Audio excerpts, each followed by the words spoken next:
महाराष्ट्र में जिस तरीके से आज दुर्घटना हुई, सर क्या हम कहेंगे? बड़े आज पूरे देश में एक शोक की भावना है। जिस तरीके से ये अत्यंत दुर्भाग्यपूर्ण घटित हुआ, और अजीत पवार जी महाराष्ट्र के डिप्टी सीएम भी रहे, उनका लंबा राजनीतिक जीवन रहा। मुझे भी कई बार उनसे मिलने का अवसर मिला और दुखद है, पीड़ादायक है।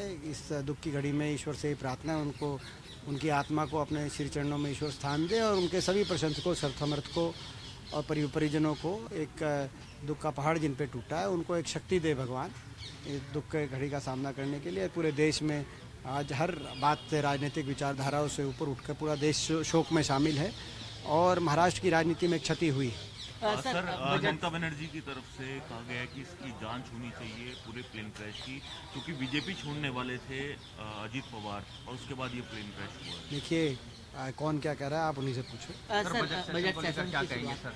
बजट सेशन पे हमें उम्मीद है कि देश में जिस तरीके से आज बेइंतहा बेरोजगारी, महंगाई बढ़ी है, रुपया का स्तर रिकॉर्ड तोड़ गिरा है, आज इन सारी चीज़ों पर, और जो आज किसान की, गरीब आदमी की दुर्दशा का जो शिकार है, इन सारी चीज़ों पे को ध्यान रखते हुए बजट दिया जाएगा। और ख़ास तौर पर हरियाणा के जो हक हैं, जो हरियाणा के हक लगातार नज़रअंदाज कर रही है ये सरकार, उन हकों की तरफ ध्यान दिया जाएगा। हमारी मांग है कि जो मैंने बड़ी मेहनत से हरियाणा के अंदर अंतर्राष्ट्रीय वायु अड्डा एयरपोर्ट मंजूर कराया था महम में, उस प्रोजेक्ट को दोबारा से शुरू किया जाए। मेरी मांग है कि बड़ी मेहनत से मैंने गोहाना में रेल कोच फैक्ट्री मंजूर कराई थी, जिसको बनारस ले गया, वाराणसी ले जाया गया, उसको वहाँ पे रेल कोच फैक्ट्री को दोबारा से घोषित किया जाए इस बजट में।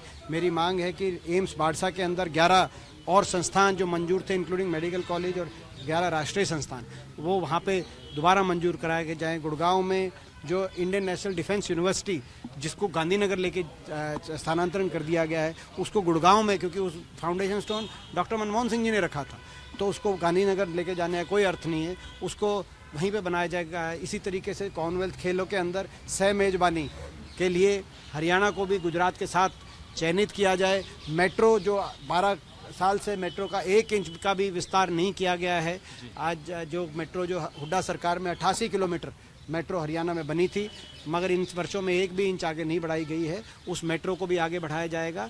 तो हरियाणा के अधिकारों को, जो मैं समझता हूँ कि को लेकर ध्यान रखा जाएगा। इस कम से कम ये हम उम्मीद करेंगे। हालांकि हम उम्मीद तो कर रहे हैं, लेकिन हम नाउम्मीद हैं, क्योंकि 12 साल से हरियाणा के हितों को ठोकर मारने का काम बीजेपी की मोदी सरकार ने किया है। पिछले 2 सेशन में काम नहीं हो पाया, शीतकालीन हो या मानसून हो, लगता है इस बार बजट में काम हो पाएगा? कौन सा काम?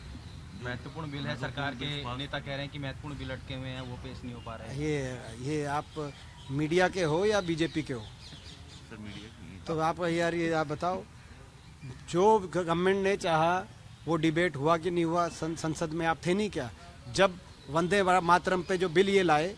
और इतिहास जब खोला तो ये निकला कि ये वंदे मातरम तो कांग्रेस और स्वतंत्रता संग्राम का गीत था, और बीजेपी और आरएसएस ने बायकाट किया था कि हम तिरंगा झंडा और वंदे मातरम नहीं बोलेंगे।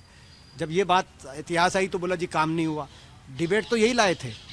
जब मनरेगा पे का नाम बदल के वी राम जी का बिल पास कराया तो ये लेके आए। फिर बाद में पता चला कि वी राम जी राम में कोई राम ही नहीं है, और केवल काम खत्म कर दिया मनरेगा का। जब सच सामने आ गए तो ये कह रहे हैं कि भाई कोई काम ही नहीं हुआ।